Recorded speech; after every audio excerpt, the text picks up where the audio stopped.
On l'appelait le général diplomate. Colin Powell est mort des suites du Covid à 84 ans. Oui, figure de l'armée et de l'administration américaine entre les années 80 et 2000. On se souviendra surtout de son discours devant l'ONU. C'était en 2003. Alexis Guilleux, vous êtes le correspondant d'Europe 1 aux États-Unis. Il avait alors présenté de fausses preuves pour justifier l'intervention militaire en Irak.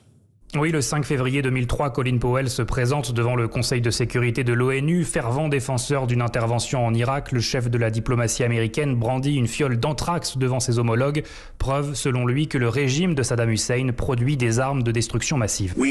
Nous avons des descriptions de première main d'usines mobiles d'armes biologiques qui permettent d'éviter la détection par les inspecteurs de l'ONU. Il ne fait aucun doute que Saddam Hussein possède des armes biologiques. Il a la capacité d'en produire plus, beaucoup plus. Un mois plus tard, les États-Unis envahissent l'Irak sans l'aval de l'ONU. Aucune trace de ces armes biologiques. En 2005, Colin Powell fait part de ses regrets sur CNN. Je le regrette parce que les informations étaient fausses. Bien sûr que je le regrette. Mais il n'y a pas un mot dans ce discours qui n'ait été approuvé et validé par la communauté du renseignement.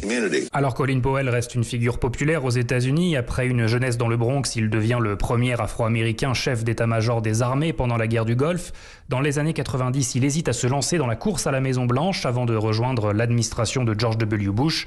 L'ancien président salue aujourd'hui un grand serviteur de l'État. Colin Powell avait ensuite pris ses distances avec le Parti républicain en apportant son soutien à Barack Obama, Hillary Clinton et Joe Biden. Alexis Guilleux à New York pour Europe 1 et réaction ce soir du président Joe Biden. Patriote et enfant d'immigrés, il représentait les idéaux les plus élevés de la diplomatie et de l'armée.